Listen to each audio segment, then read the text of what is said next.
जय श्री कृष्ण। नमस्कार। उपनिषदों के अध्ययन की श्रृंखला में मांडुक्य उपनिषद के आज के सत्र में सभी का स्वागत एवं अभिवादन। आइए ओमकार के नाद के साथ प्रार्थना करेंगे।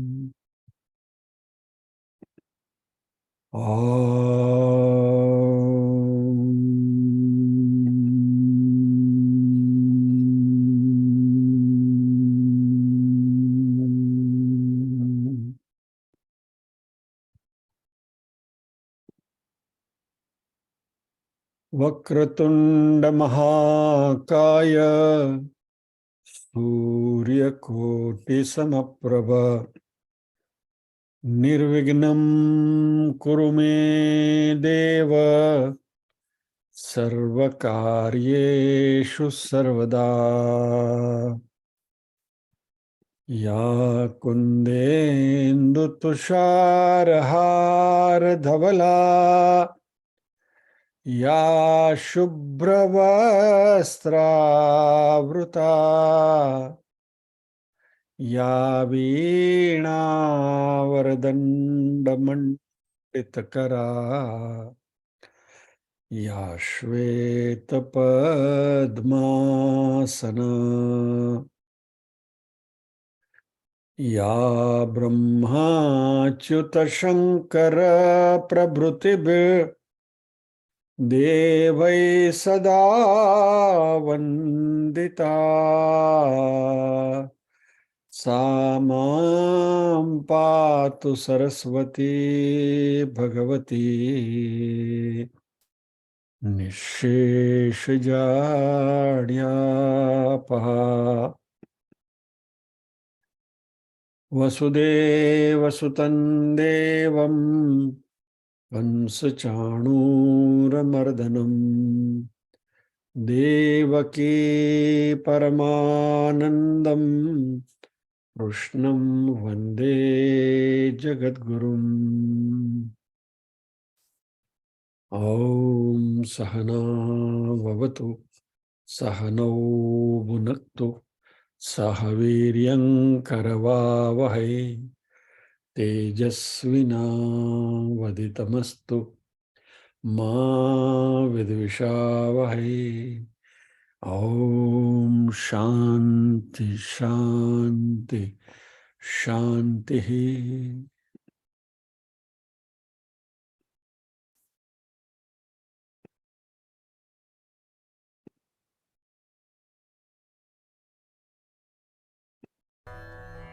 अथ माण्डुक्योपनिषत् शान्तिपाठः। भद्रं कर्णेभिः शृणुयाम देवाः भद्रं पश्येमाक्षभिर्यजत्राः स्थिरैरङ्गैस्तुष्टुवागुंसस्तनूभिः व्यशेम देवहितं यदायुः। स्वस्ति न इन्द्रो वृद्धश्रवाः स्वस्ति नः पूषा विश्ववेदाः स्वस्ति नस्तार्क्ष्यो अरिष्टनेमिः स्वस्ति नो बृहस्पतिर्दधातु। ॐ शान्ति शान्ति शान्तिः।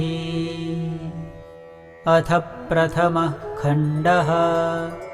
ओमित्येतदक्षरमिदं सर्वं तस्योपव्याख्यानं भूतं भवद्भविष्यदिति सर्वमोङ्कार एव। यच्चान्यत्रिकालातीतं तदप्योङ्कार एव सर्वं ह्येतद्ब्रह्म अयमात्मा ब्रह्म सोऽयमात्मा चतुष्पात् इति प्रथमः खण्डः। अथ द्वितीयः खण्डः। जागरितस्थानो बहिः प्रज्ञः सप्ताङ्ग एकोनविंशतिमुखः स्थूलभुग्वैश्वानरः प्रथमः पादः। स्वप्नस्थानोऽन्तः प्रज्ञः सप्ताङ्ग एकोनविंशतिमुखः प्रविविक्तभुक् तेजसो द्वितीयः पादः।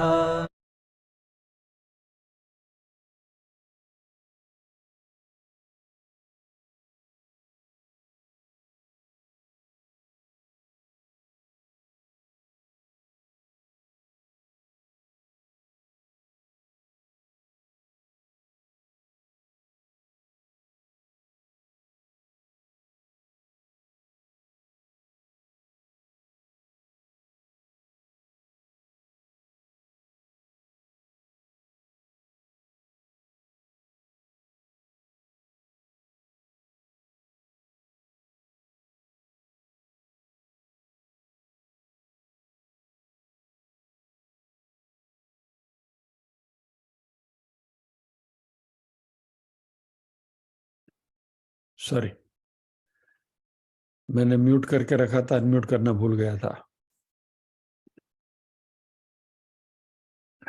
धन्यवाद, थैंक यू।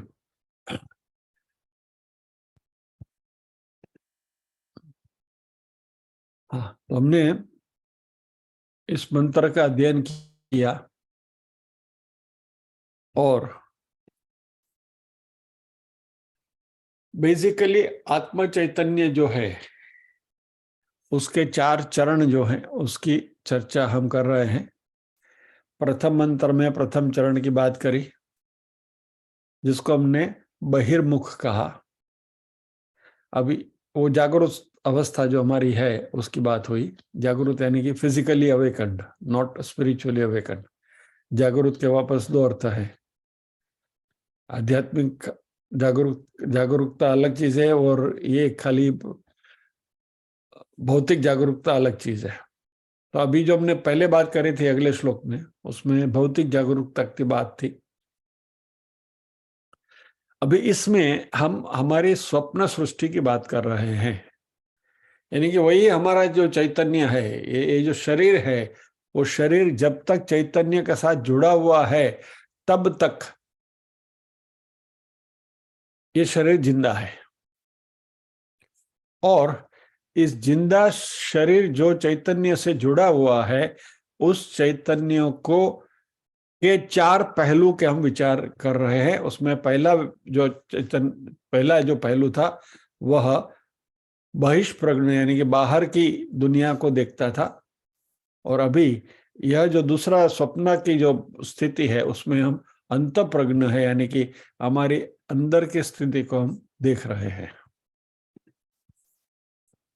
तो इसको हम फॉर कन्वीनियंस एक स्वप्न चैतन्य कहेंगे, ड्रीम कॉन्शियसनेस। तो हमारा वैयक्तिक तौर पर व्यष्टि में जो स्वप्न चैतन्य है उसको तेजस नाम दिया गया और ब्रह्मांड का जो सूक्ष्म चैतन्य है उसको हिरण्यगर्भ नाम दिया गया। बराबर।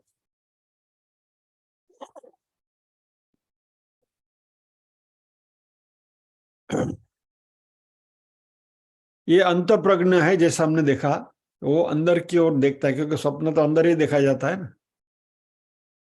बाहर स्वप्न देखेंगे तो उसको नाइटमेयर बोलते हैं, दिवा स्वप्न बोलते हैं। So will not get into that reel. तो अभी जो हम स्वप्न सृष्टि की बात करते हैं, ड्रीम कॉन्शियसनेस की बात करते हैं, और ये बहुत सूक्ष्म है। और ऐसा कहते हैं कि जागृत अवस्था में हमने जो कुछ अनुभूति करी वह हमें स्वप्न में दिखाई देता है। जागृत अवस्था में हम भौतिक चीजों के साथ रियल कांटेक्ट में आते हैं, जो हमें एक्चुअल सेटिस्फेक्शन देते हैं। यानी बटाटा वड़ा खाना है जागरूक अवस्था में, तो हाथ में बटाटा वड़ा आता है, यू कैन फील इट, और उसको आप मुंह में रख के टेस्ट भी कर सकते हैं, और उसका स्वाद भी आता है जागरूक अवस्था में।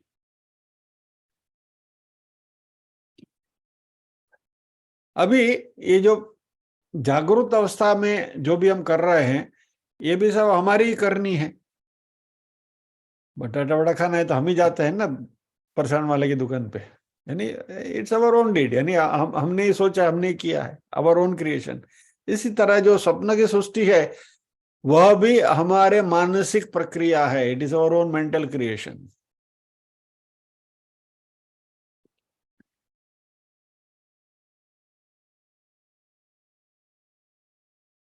हमने खास तौर पर जो बात करी, और मांडुक्य उपनिषद जिसके लिए हम जागरूक करना चाहता है वह यह है कि नॉर्मली हम स्वप्न को अनरियल मानते हैं, वो सत्य नहीं है, वो खाली भ्रम है, भ्रांति मानते हैं।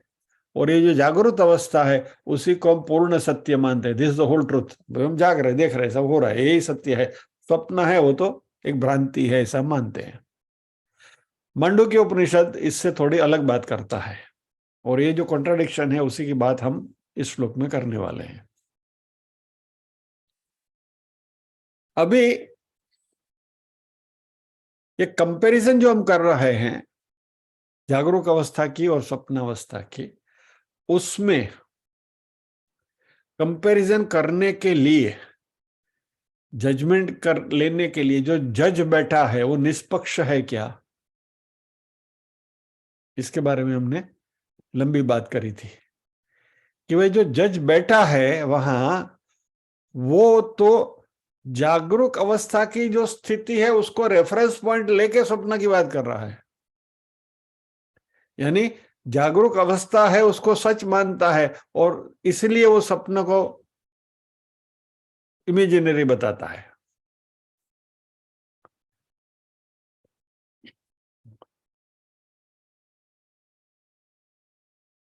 जब तक दोनों अवस्था की हमें बराबर बराबर झांकी नहीं होती, दोनों अवस्थाओं के बारे में जब तक हम अच्छी तरह से सोच नहीं सकते, तब तक एक अवस्था को रेफरेंस पॉइंट लेकर दूसरी अवस्था के ऊपर कोई भी जजमेंट करना यह सही नहीं है।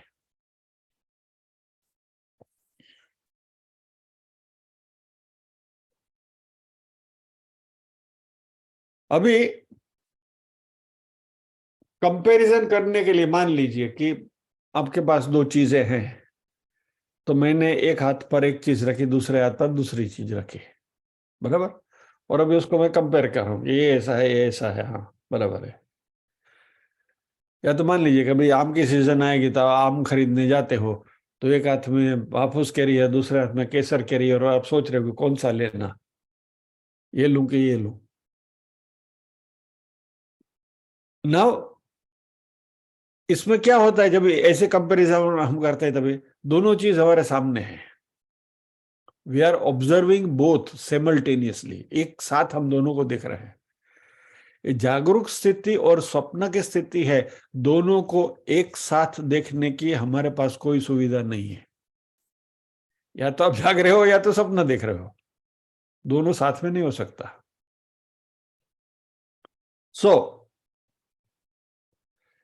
हमारा जो भी जजमेंट है वह एक स्थिति को रेफरेंस पॉइंट लेकर चलता है, और क्योंकि हम ज्यादा समय जागते रहते हैं इसलिए ये जागरूक स्थिति को हम सच मानते हैं, और स्वप्न की स्थिति जो है उसको हम एक इमेजिनरी मानते हैं।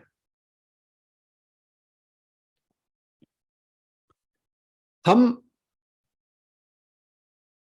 100% न तो जागरूक स्थिति में होते हैं, और 100% न तो हम स्वप्न की सृष्टि में रहते हैं, यानी कि 24/7 हम जागते ही रहेंगे, स्वप्न कभी देखेंगे नहीं, ऐसे ऐसी नौबत कभी आई नहीं है। और 24/7 आप स्वप्न ही देखते रहो, जागो ही मत, ऐसी नौबत भी कभी आई नहीं है। यानी कि ये दोनों परिस्थितियां हमने उसका अनुभव नहीं किया है, we have not experience this.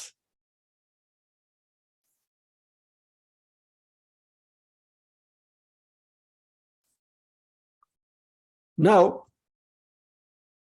इसलिए दोनों स्थिति को हम 100% बिलोंग करते हैं ऐसा तो हम कह नहीं सकते।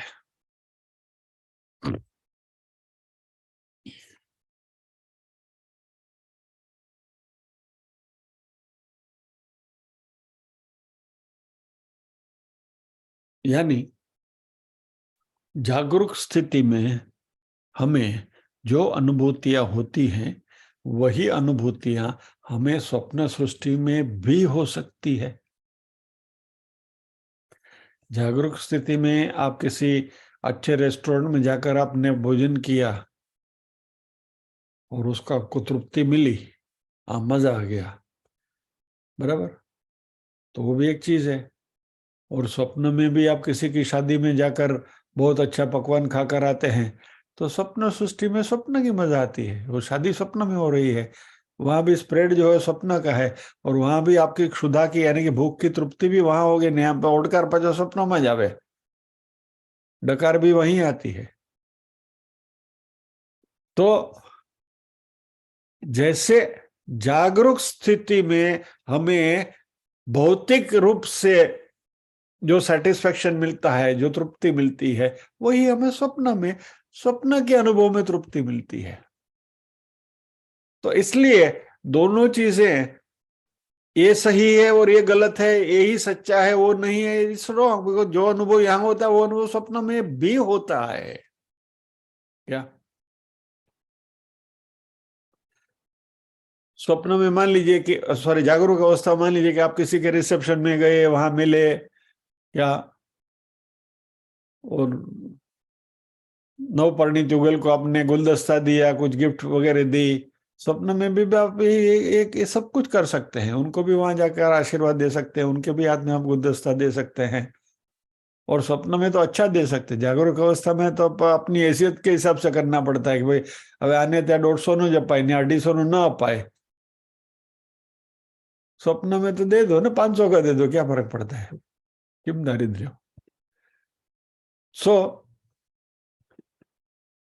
यहाँ तो कोई रिस्ट्रिक्शन है नहीं।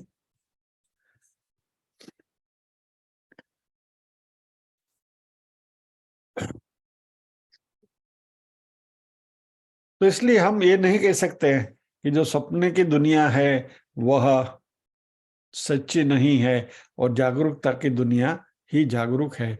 और ये जो जजमेंट हम करते हैं वह एक प्रकार का एक्स पार्टी जजमेंट हो जाता है, क्योंकि जागरूक अवस्था में हम ज्यादा समय रहते हैं, स्वप्न अवस्था में कम समय रहते हैं। जनक राजा की बात हमने करी थी, स्वप्न से जागे और तभी उन्होंने जो प्रश्न किया था दरबार में जाकर, और जिससे अष्टावक्र गीता का प्रादुर्भाव हुआ, वो पूरा बैकग्राउंड हमने देखा था। अब ये दोनों स्थिति को समझने के लिए हमें तटस्थ बनना पड़ेगा। और हमने ये बात करी थी, actually we went up to this level. आज थोड़ा एक स्टेप आगे जाके थोड़ा सोचने की कोशिश करते हैं। मान लीजिए कि आप जागरूक अवस्था में एक व्यक्ति हैं और स्वप्न में आप राजा बन गए, या तो जागरूक अवस्था में आप मल्टी मिलियनर है और स्वप्न में आप भिखारी बन गए, बराबर। तो घंटा 2 घंटा आधे घंटे का खेल है, बाकी तो आप जो है वो है, बराबर। तो कंपैरिजन करने में जागरूक अवस्था का प्रभाव ज्यादा होता है। लेकिन मानिए कि आपका जो भी स्वप्न है वो एग्जैक्टली 12 घंटा चले और आप 12 घंटा मल्टी मिलियनर हैं और 12 घंटा भिखारी है, 24 घंटे में से 50% एग्जैक्टली मल्टी मिलियनर है और भिखारी है। तो फिर ये दोनों में से सच क्या? बिकॉज स्वप्न में भी 12 घंटा वही भिखारी वाला अनुभव हो रहा है आपको जो जनक को हुआ था। और ये 12 घंटा में ये जागरूकता का अनुभव हो रहा है आपको। और latest take it is other way around ना, हमेशा नेगेटिव बात क्यों सोचे, पॉजिटिव सोचे। भाई आप यहाँ मिडिल क्लास के हैं, नॉर्मल जो अभी हम जो जी रहे हैं, 2 BHK 3 BHK में रह रहे हैं, बराबर है। और स्वप्न में आपके पास 45 करोड़ का शीश महल आ गया, मालूम है ना।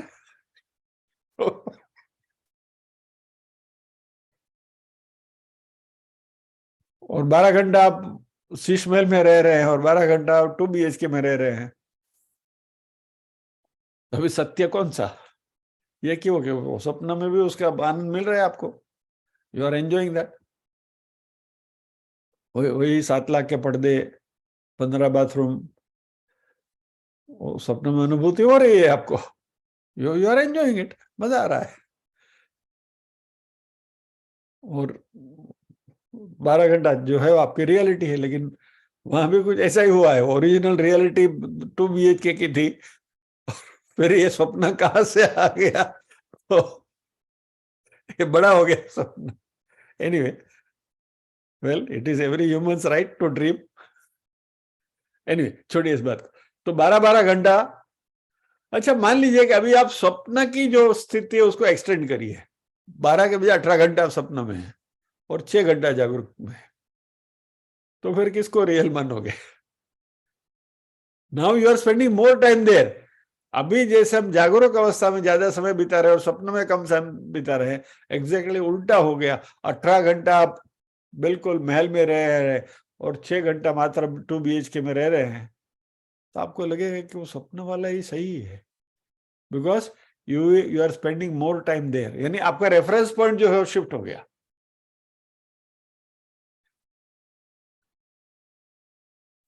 तो ये पूर्वग्रह के साथ हम ये दोनों स्थिति को देखते हैं।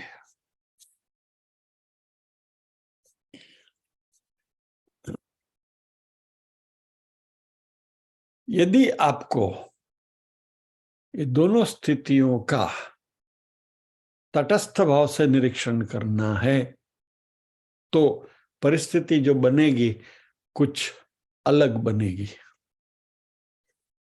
और इसके ऊपर बहुत सारे विचारकों ने अपनी अपनी दृष्टि रखी हुई है। और एक मत ऐसा है कि स्वप्न में हमें जो भी कुछ दिखाई दे रहा है वो हमारी जागृत अवस्था की ही अनुभूतियों का परिणाम है, यानी our experiences in the waking state only reflect in our dreams। फिर आप कहेंगे कि भाई कभी कभी तो मुझे ऐसा स्वप्न आता है कि जिंदगी में मैंने कभी कुछ वैसा कुछ कभी देखा ही नहीं है और फिर भी स्वप्न में आ गया क्या? तो उसके लिए भी हमारे शास्त्रों ने कहा है कि भाई उसका भी एक जवाब यही हो सकता है कि इस जन्म में नहीं, लेकिन कितने जन्मों के संचित कर्म हम साथ में लेकर चले हैं, सारी वासनाएं साथ में लेकर चले हैं, तो उसका प्रभाव भी हो सकता है।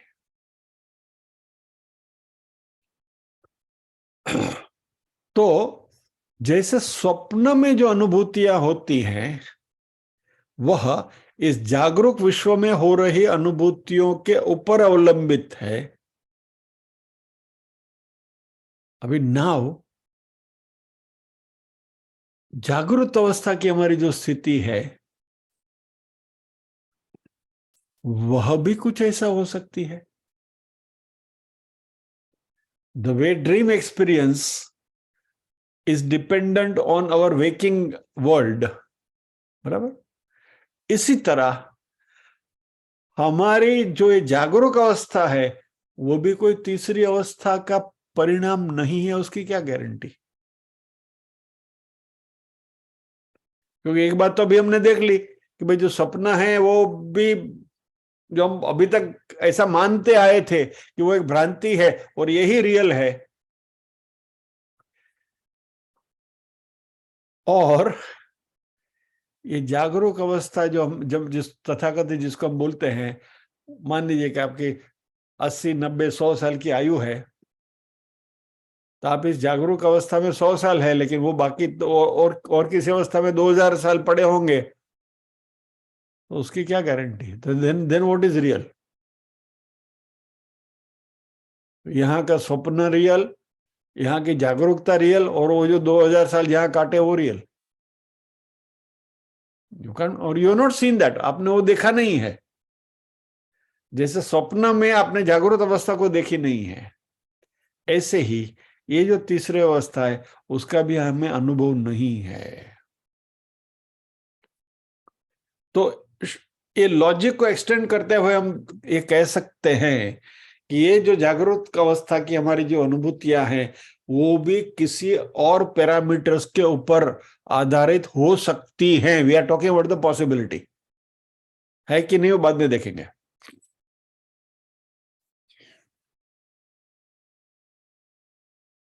इसी तरह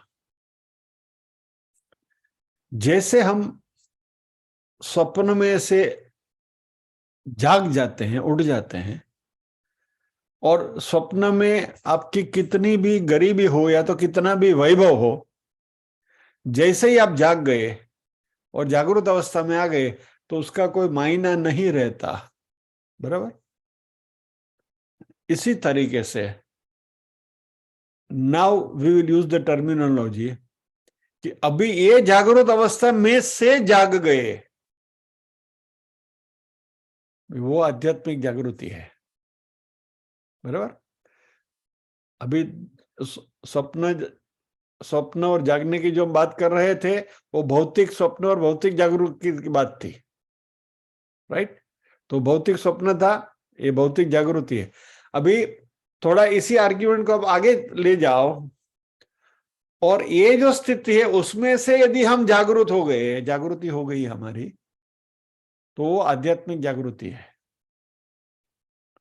और वो जो स्थिति है, ये जागृति जब भी हो जाएगी तभी हम ब्रह्म में जागरूक हो जाएंगे। हमारी जागृति कहाँ होगी? ब्रह्म में।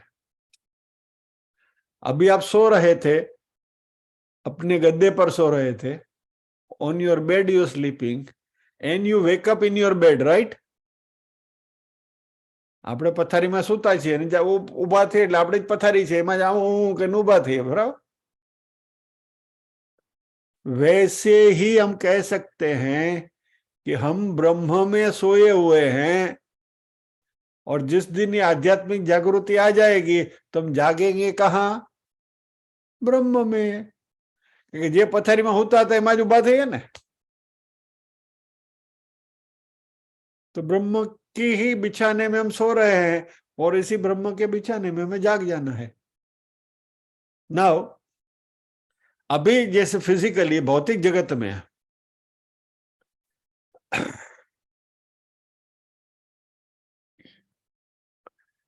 ये जाग जाने से हमें कोई फर्क नहीं पड़ता, वी डोंट लूज एनीथिंग, बराबर।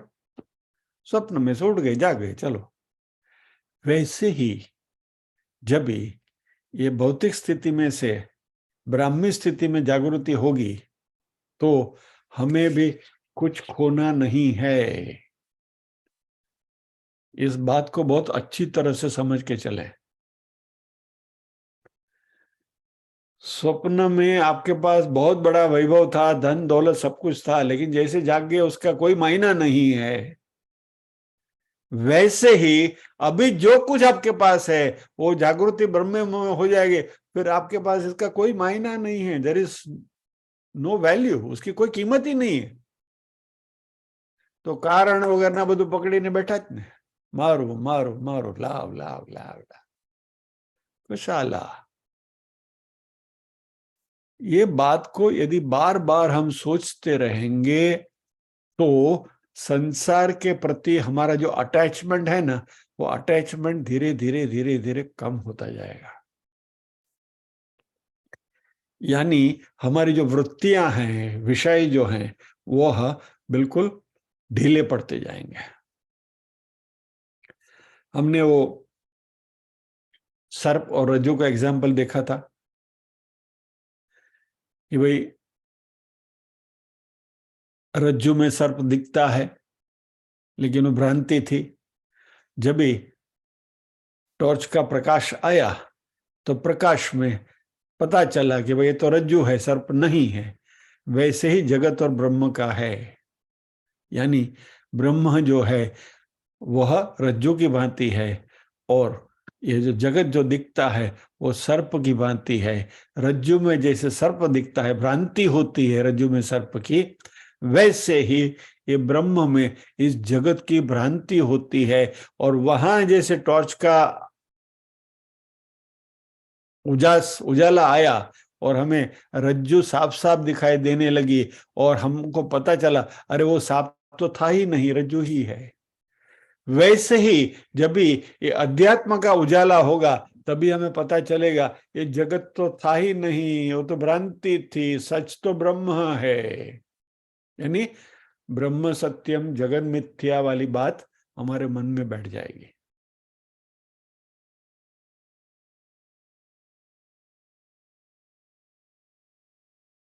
तो जैसे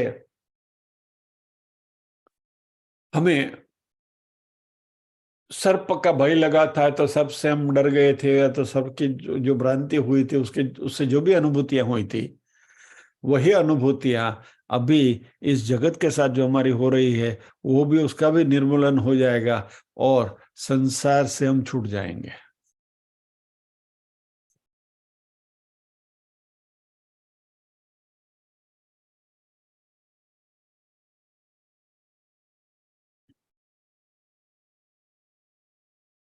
और ये जो स्थिति है वह ये पूर्ण चैतन्य की स्थिति है। तो जैसे रज्जु सर्प के एग्जाम्पल में जब तक हम सांप को देख रहे थे तब तक सांप था, लेकिन वहां भी दो स्थिति है ना, you are the same person observing both, remember this. सांप भी आपने ही देखा है, रज्जु भी आपने ही देखी है। जब आप सांप देख रहे थे तब आपको सांप सच दिख रहा था, और जब रज्जु देखी तो रज्जु भी दिख रही है। तो कोई कहे कि भाई तुम इतने डर गए थे, तो बोला हाँ था, सांप था, मैंने देखा था, इसलिए तो डर गया था। पर नहीं है सांप, तो कहाँ है? लो आपकी बात सही है, लेकिन था, मैंने देखा था। ऐसे जब भी ब्रह्म में भी हमारी जागृति होगी तो हम बोलेंगे हाँ वो संसार में मैं था, पड़ा था, डुबकी मार रहा था उधर, मुझे मालूम है, it was there but now it is not there. So it is there and it is not there. जब हम ये ऊपरी कक्षा में चले जाएंगे तब हमें पता चलेगा कि जैसे ये स्वप्न भी हमारी ही अनुभूति थी, स्वप्न हमने बनाया था, वैसे ही ये जगत जो स्वप्नवत जगत है वो ब्रह्म ने बनाया है। क्योंकि स्वप्न देखने वाला मैं था, मैंने स्वप्न बनाया, स्वप्न की सृष्टि मैंने करी, वैसे ही ब्रह्म ने इस ब्रह्मांड की सृष्टि करी है। इसलिए ब्रह्म सत्यम जगन मिथ्या, जो जगत जो है वो भ्रांति है और सत्य जो है वो ब्रह्म है। और ब्रह्म में जब भी हम जाग जाते हैं तो हमें कुछ खोना नहीं है, रादर हमें कुछ पाना ही है। और वो पाना यानी कि हमारे आत्मा का सही सही स्वरूप का हमें परिचय होगा, पता चलेगा, और वही अहम ब्रह्मास्मि वाली बात है।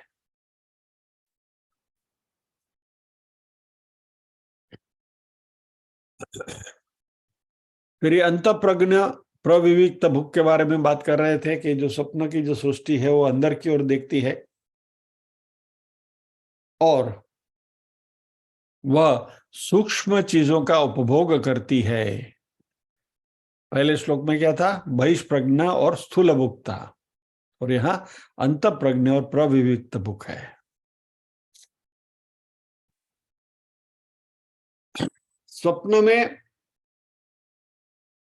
हमारा मन जो है वही प्रोजेक्ट करता है,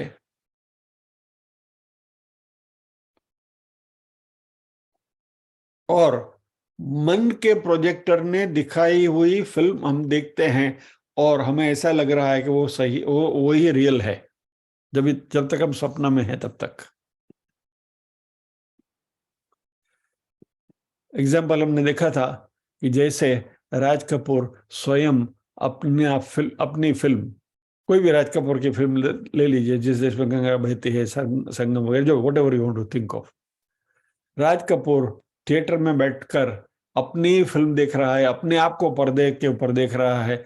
वैसे स्वप्न में भी हम भी अपने आप को ही देख रहे हैं क्या?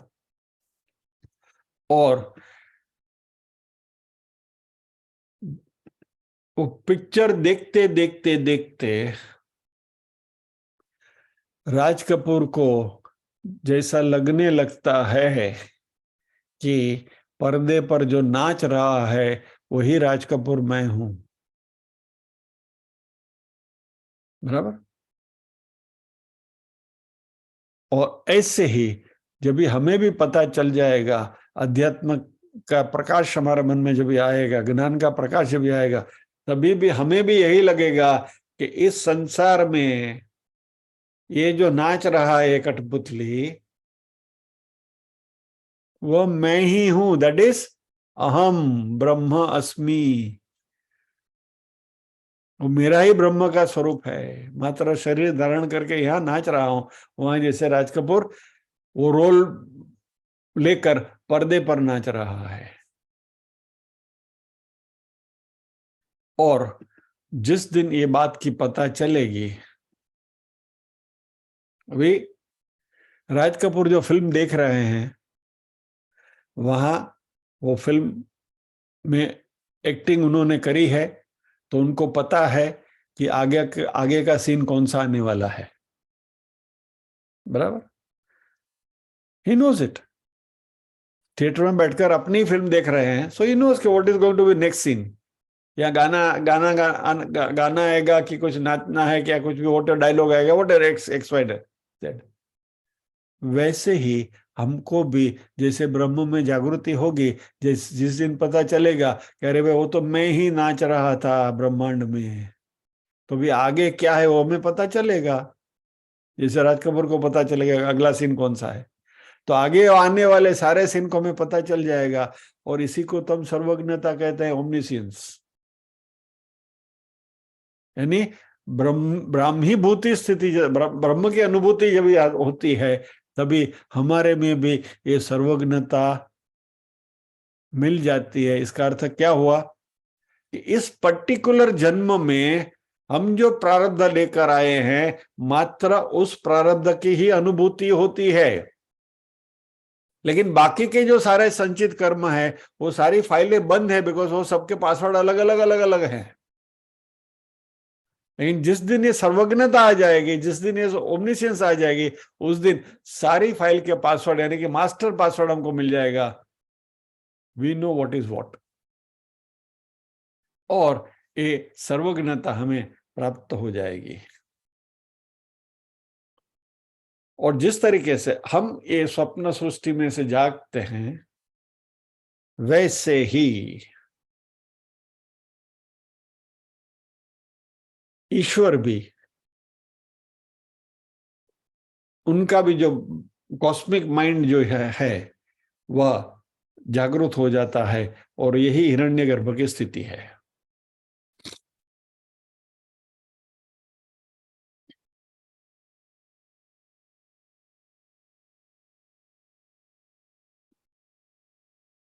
तो जागृत पहली स्थिति में, भौतिक स्थिति में, जागरूक अवस्था में इसको हम विश्व कहते थे। स्वप्नावस्था में हम हमारे लेवल पर उसको तेजस कहते थे, वैयक्तिक लेवल पर व्यष्टि में, और समष्टि में both of them are respectively Virat and Hiranyagarbha और एट कॉस्मिक लेवल। तो हम विश्व हैं जागरूकता में, और ब्रह्मांड जो है विराट स्थिति में है। स्वप्न स्थिति में हम तेजस में हैं, और ब्रह्मांड जो है वो हिरण्यगर्भ की स्थिति में है।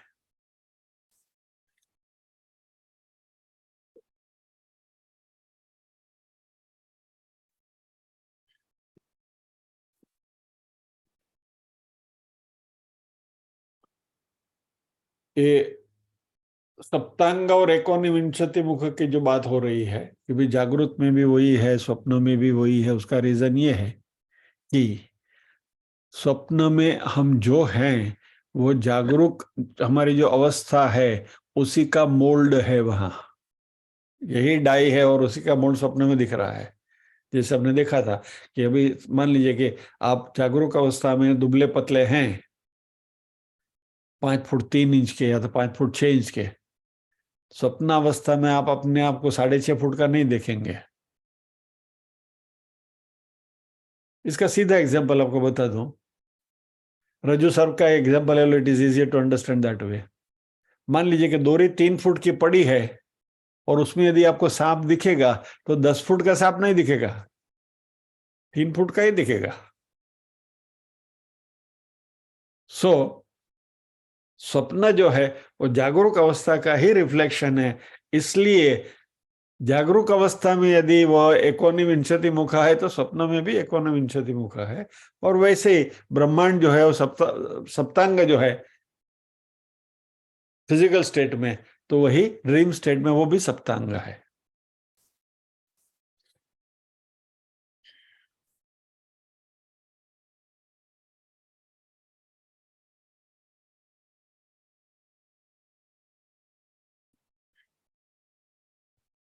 फिर ये ड्रीम एनालिसिस के बारे में हमने बात करी थी। हमारे साइकोलॉजिस्ट ने इसके बारे में बहुत कुछ सोचा था, वगैरह वगैरह वगैरह। और Simon fraud, Alfred Adler, Karl जंग वगैरह की जो बातें थी उसके बारे में हमने बात करी थी। शिव संकल्प सूत्र के थोड़ी चर्चा हमने करी थी कि हमारा मन में संकल्प अच्छा क्यों होना चाहिए, तन्मे मन शिव संकल्पमस्तु, बराबर। और रामचरितमानस का भी, अयोध्या कांड का 92वां दोहा की हमने बात करी थी, वगैरह वगैरह। स्वामी समर्थ जी का अद्भुत ग्रंथ जो है मनाचे श्लोक, उसमें भी मन की बात हुई थी। मन के बारे में बहुत सारी बातें हुई हैं। एक बात जरा इसको देख लें, चलिए, ये पॉइंट रह गया था उसको जरा टच कर लें। When we are talking about the mind, मन की जब भी बात करते हैं, विचार हमारे जो आते हैं वो शब्द में परिणमित होते हैं, वह फिर क्रिया में परिणमित होता है और वो क्रिया जो है वो आदत बनती है। जरा इस बात पर गौर करिए। Thought transcends to word, word transcends to action, and action, repeated action becomes a habit, बराबर। मन में विचार आया, आपने बोल दिया, वही बात आपकी क्रिया में आती है और एक क्रिया बार बार जब रिपीट होती है तो आपकी आदत हो जाती है। This becomes your habit. तो यदि हमें अच्छी आदतें बनानी है, if you want to cultivate good habit, तो उसको थॉट के लेवल पर ही अरेस्ट करना चाहिए। अभी इस बात को उल्टे क्रम में यदि हम देखें तो व्हेन समथिंग इज हैबिट, समझने की कोशिश करिए इस बात को, you tend to retort. Retort यानी it's a violent action. What do you mean, तुम कहना क्या चाहते हो, ये रिटॉर्ट है, बराबर। तो when you are habitually into that state of mind, यानी कि आपके मन में एक चहल पर खट खट खट खट खट खट खट खट चलता ही रहता है, तो आपकी पर्सनालिटी बन जाती है और आप बार बार बात बात में रिटॉर्ट करते हैं, चिढ़ जाते हैं। यानी चिड़ियापन આપણને એમ લાગે કે આપણે વારે ઘડીએ ઉશ્કેરાઈ જઈએ છીએ। ઉશ્કેરાટ कहां से आता है, क्योंकि ये हमारी आदत हो गई है।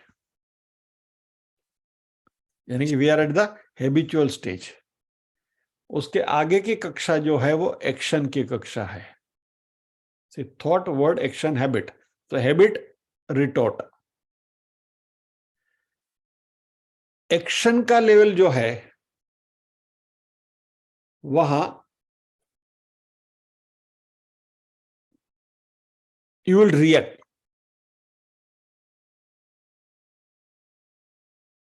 रिटॉर्ट में तो क्या है कि फटक करके आता है, एकदम गुस्सा आ जाता है। एक्शन पे लेवल पर आप रिएक्ट करते हैं, सामने वाले ने कुछ कहा और या तो उसने कुछ किया, उसके सामने आप अपना रिएक्शन देते हैं। That reaction is milder than retort. उसके आगे वाली स्थिति जो है वर्ड की है, शब्द की है।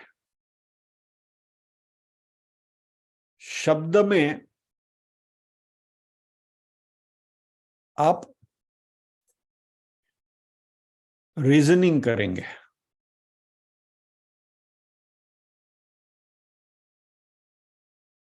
बोलते समय पर तौल के बोलेंगे। सो वो जो है वो रीजनिंग की स्थिति है, और उसके आगे वाली जो थॉट की स्थिति है वह शब्द में रिस्पॉन्स की स्थिति है।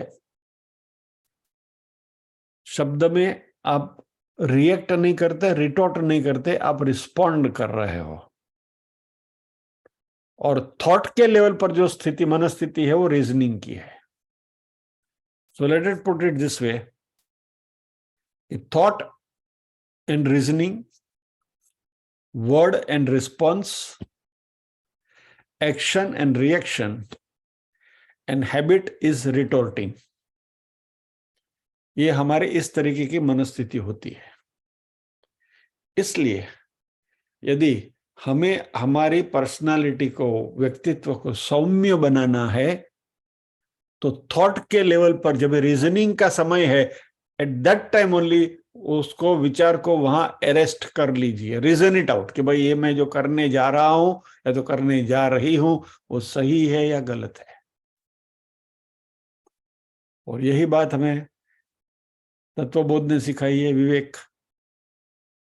यानी अपने विवेक को हमेशा जागरूक रखिए, right? So I repeat again, thought, word, action, बराबर, और habit. Thought, word, action, habit. उसके नीचे, थॉट के नीचे लिख लीजिए रीजन, वर्ड के नीचे लिख लीजिए रिस्पॉन्स, एक्शन के नीचे लिखिए रिएक्शन, और हैबिट के नीचे लिखिए रिटॉर्ट, बराबर। और then you see, watch this thing in together, तो आपको पता चलेगा कि ये दोनों चीजें कैसे है और how we can control them. तो बेसिकली ये हमारी वृत्तियों की वजह से होता है, हम हमारे सबकॉन्शियस माइंड में जो कुछ भरा पड़ा है उसकी वजह से होता है, और बहुत सारे कॉम्प्लेक्सेस हमारे में जमा हुए हैं, और इसलिए हम कहते हैं कि हमारे में फ्री विल जैसा कुछ है ही नहीं। क्योंकि जन्म जन्मांतर से हम जो इकट्ठा करके आए हैं वो सारी चीजें हमारी वृत्तियां बनकर हमारे में अंदर भरी पड़ी हैं, and we behave like a hypnotised person. Physical level पर हिप्नोटिज्म क्या होता है उसकी हमने चर्चा करी थी। हिप्नोटिस्ट जब भी आपको हिप्नोटाइज करता है तो अपनी मनमानी आपसे करा लेता है। इसके लिए आपको एग्जांपल दिया था मैंने, वो महिला ने जो नृत्य किया था मधुबन में राधिका नाचेरे का, बराबर। तो हिप्नोटिस्ट आपके पास अपनी मनमानी करा सकता है, जो आपने जिंदगी में कभी नहीं किया वैसे वैसे कृत्य भी आप कर लेते हैं। इसी तरीके से वृत्तियों के जो आवेग आते हैं, they also hypnotise our mind, और इस वृत्तियों के आवेग में ही इस संसार में हम बहुत सारी चीजें कर लेते हैं। All this impulses they drive us crazy, and therefore ये इम्पल्सेस, ये वृत्तियों का आवेग जो है वो हमारे पर हावी हो जाए, यानी before we get hypnotised, arrest it at the thought level, learn to reason.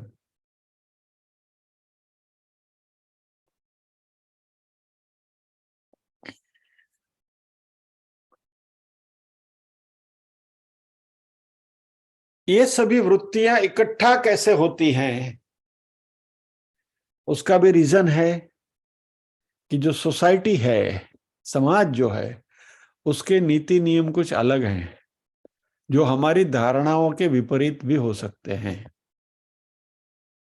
और क्योंकि समाज के नीति नियम हमारी धारणाओं के विपरीत हैं, सिंपल एग्जाम्पल, आप आर्ट में रुचि रखते हैं, शायद एग्जाम्पल आपको दिया था मैंने, दोबारा रिपीट करता हूं कि भाई कोई एक व्यक्ति है, उसकी आर्ट में, पेंटिंग में रुचि है, और उसको ऐसा कहा गया कि भाई नहीं, तुमको तो पेंटिंग मेंटिंग कुछ करना नहीं है, पढ़ाई में ध्यान दो, ये करो वो करो। उसका पेंटिंग का शौक बाजू में रह गया, और फिर ज्यादा पढ़ाई भी नहीं कर पाया, और वो फिर टाइपिस्ट बन गया। फिर किसी किसी किसी ऑफिस में टाइपराइटर के ऊपर फिर वो पिक्चर में गणपति का पिक्चर बनाया, ये बनाया वो बनाया। तो वो जो वृत्ति है वहां प्रकट होती है। एक बात आपसे और शेयर कर लीजिए, चलो। रविंद्रनाथ टैगोर को कुछ 12 भाई थे वो, 12 ब्रदर सिस्टर सिबलिंग्स। और उनके घर में एक प्रथा थी, एक डायरी रखी गई थी, और जो 12 के 12 बच्चे जो भी करते थे उसकी एक नोंद रखी जाती थी कि आज ए ने ऐसा किया, बी ने ऐसा किया, एक्स ने ऐसा किया, वाई ने ऐसा किया, सी ने ऐसा किया, वगैरह वगैरह। और उसके ऊपर टिप्पणियां होती थी कि ये लड़का बहुत होनहार होगा, ये होशियार होगा, ये बढ़कर नाम कमाएगा, एटसेट्रा एटसेट्रा। रविंद्रनाथ टैगोर की कोई पढ़ाई में रुचि नहीं थी, बाहर चले जाते थे, नदी किनारे जाकर बैठ के घंटों बिताते थे और घर आ जाते थे। तो उनकी, रविंद्रनाथ की जो पेज था डायरी में, उसमें हमेशा लिखा जाता था कि ये बहुत सामान्य लड़का है, ये कभी कुछ कर नहीं पाएगा जीवन में, विल बी नोबडी। और मजे की बात यह है कि पूरा टैगोर फैमिली, यानी कि पूरा टैगोर कुल, रविंद्रनाथ की वजह से आज जाना जाता है।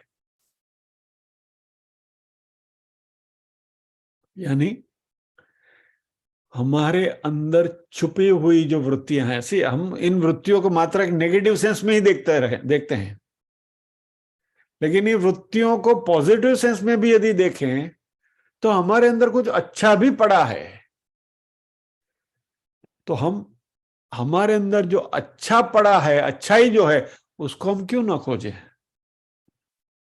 और यदि उसको हम खोजेंगे तो वो हमारी जो अच्छाई है वह किसी न किसी काम आएगी समाज के लिए।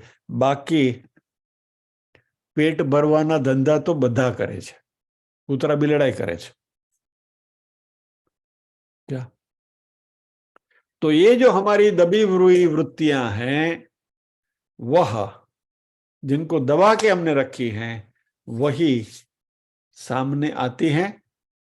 और हम ज्यादातर मुखौटा पहनते हुए समाज में चलते हैं। ये दबी हुई वासनाएं हैं, बीमारियों का भी स्वरूप धारण कर लेती हैं। साइकोसोमेटिक डिजीजेस जो हम कहते हैं, ब्लड प्रेशर है, डायबिटीज है, ये है वो है, वो सारी चीजें जो हैं, ये हमारी इस जन्म की नहीं, पूर्व जन्म की, अगले जन्म की जो दबी हुई जो वासनाएं हैं, वो किसी न किसी प्रकार से प्रकट होती हैं। और ये कभी कभी स्वप्न में भी प्रकट होती हैं, जैसे कुकर की सीटी फटती है उस तरीके से।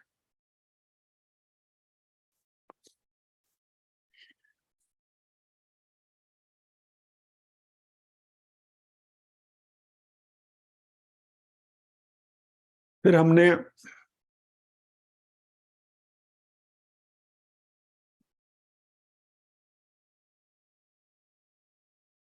टेलीपैथी की बात करी थी कोई व्यक्ति हमारे से दूर है, उसके बारे में हमारे मन में विचार आ जाता है वगैरह वगैरह, and these vibrations they work. और हमारा प्रारब्ध जो हमें भुगतना है वो कभी कभी गुरु कृपा की वजह से ये आसान भी हो जाता है।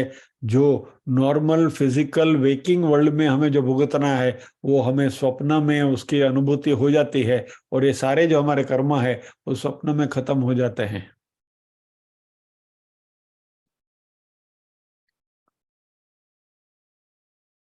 अभी इसमें से एक बात और मैं आपको बताऊं, चौकन्ना कराने वाली बात बताता हूं। स्वप्न जागृति, बराबर। तो अभी तो ये बात हुई कि प्रभु कृपा या तो गुरु कृपा से स्वप्न में आपका जो भी है वो खत्म हो गया। अभी ये जो जागृत अवस्था है वो किसी तीसरी अवस्था की स्वप्नावस्था है, ऐसा समझ के यदि चले तो અત્યારે જે માલ મલિદા ખાઈ રહ્યા છીએ, बराबर, ये भी किसी आने वाली अवस्था के लिए भुगत लेते हैं, बराबर। तो अभी आगे क्या होगा पता नहीं, એટલે માલ મલિદા ખાતા હોઈએ તો સતર્ક રહેવું, પછી આગળ કદાચ ન બી મળે કારણ કે બધું અહીં પતી ગયું, યુ હેવ એક્ઝોસ્ટેડ। संतति, संपत्ति और कीर्ति, ध्यान रखिए इस बात को। आई रिपीट, संतति, संपत्ति और कीर्ति ये प्रारब्ध से ही मिलते हैं। और प्रारब्ध ने आपको यदि ये दे दिया, अच्छी संतति दे दी, बहुत सारी संपत्ति दे दी और बहुत सारी कीर्ति भी दे दी, इन्हें फूलाईने फरवू नहीं, क्योंकि आप कुछ स्पेंड कर रहे हो, भुगत रहे हो। You are not earning anything, you are spending. आपकी जेब में आप 10,000 रुपये लेकर कहीं वर्ल्ड टूर पे गए, $10,000 लेके, और वहां मौज मजा कर ली तो क्या हुआ, वॉलेट खाली हुई ना, वहां कुछ कमाना तो है नहीं। सो जब भी हमें संतति, संपत्ति और कीर्ति मिलती है तो उसका सम्यक उपयोग करके चले। बाकी कीर्ति मिले तो हाँ हूं तो मोटो माणस, मैंने तो आमने तेमने, the whole world knows me ने, पती गયું। Let us be very very careful about it.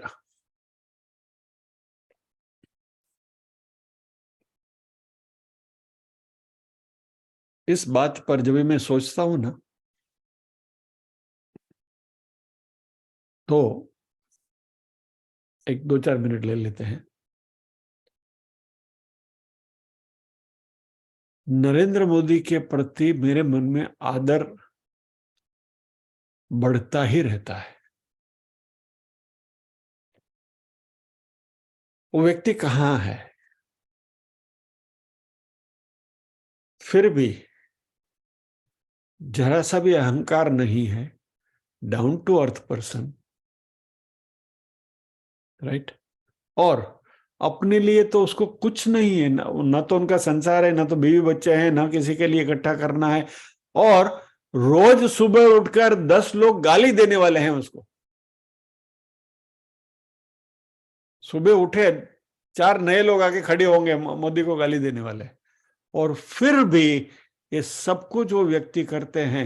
Bhagavad Gita में निष्काम कर्मयोग के लिए यदि कोई आइकन है तो नरेंद्र मोदी है मेरे हिसाब से।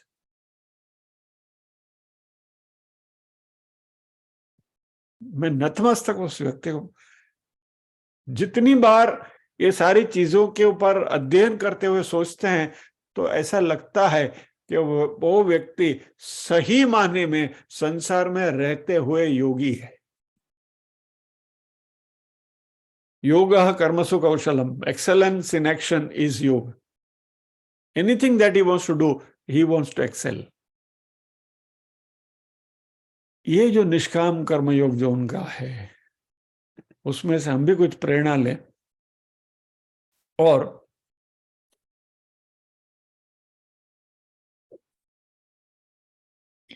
ईश्वर भी हमें ऐसी दिव्य अनुभूतियां कराते हुए हमें हमारे प्रारब्ध को भुगतने में मदद करते हैं।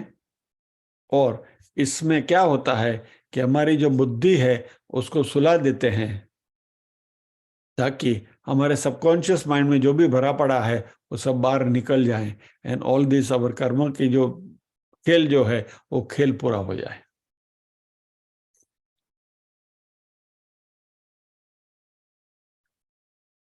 सो जागरूक अवस्था में विश्व वैयक्तिक लेवल पर और ब्रह्म के लेवल के ऊपर वैश्वानर, वैसे ही स्वप्न की अवस्था में वह तेजस वैयक्तिक रोल पर और हिरण्यगर्भ at the level of Brahma. So with this Mandukya उपनिषद के इस चौथे मंत्र की हमने समरी पूरी करी। तो 2 चरण हमारे हो गए, आत्मा के चतुष्पाद में से 2 पाद की बात हो गई। अभी तृतीय पाद की बात हम शुरू करेंगे अगले शनिवार से। सो अगेन, ओम तत्सदिति श्री अथर्ववेद स्थिते मांडुक्योपनिषत्सु ब्रह्म विद्यायाम योग शास्त्रे स्वप्न स्थान विषये चतुर्थो मंत्र श्री ब्रह्मार्पणमस्तु। जय श्री कृष्ण। प्रार्थना करेंगे।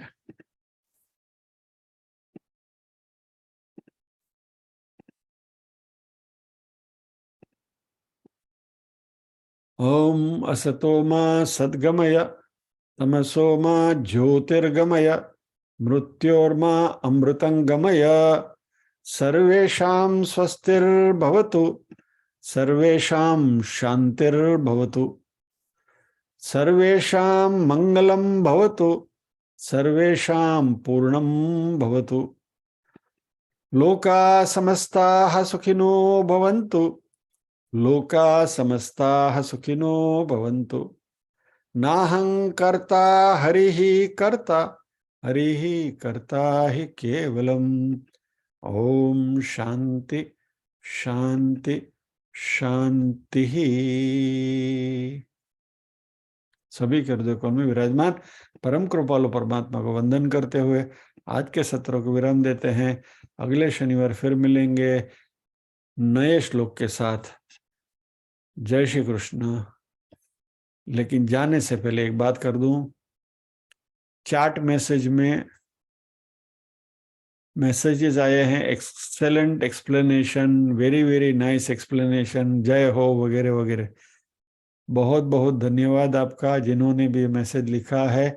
लेकिन आपसे मेरी एक रिक्वेस्ट है, गुजारिश है कि ऐसे मैसेजेस यूट्यूब के कमेंट में लिखा करो, ताकि और लोगों को पता चले कि यहाँ कुछ अच्छी अच्छी बातें हो रही हैं और ये जो पूरी रील है वो देखनी चाहिए। सो यूट्यूब की भाषा में कहूं तो like, share, subscribe and comment. और अच्छा न लगे तो गाली देने की भी छूट है। मजा नहीं आया, क्या सब बकवास आपने किया, it was all nonsense, we don't agree with it, लिखिए, बट एक्सप्रेस समथिंग। कुछ कमेंट लिखने की कोशिश करिए, टेक्नोलॉजी है उसका उपयोग करिए। ठीक है, चलिए, धन्यवाद। जय श्री कृष्ण।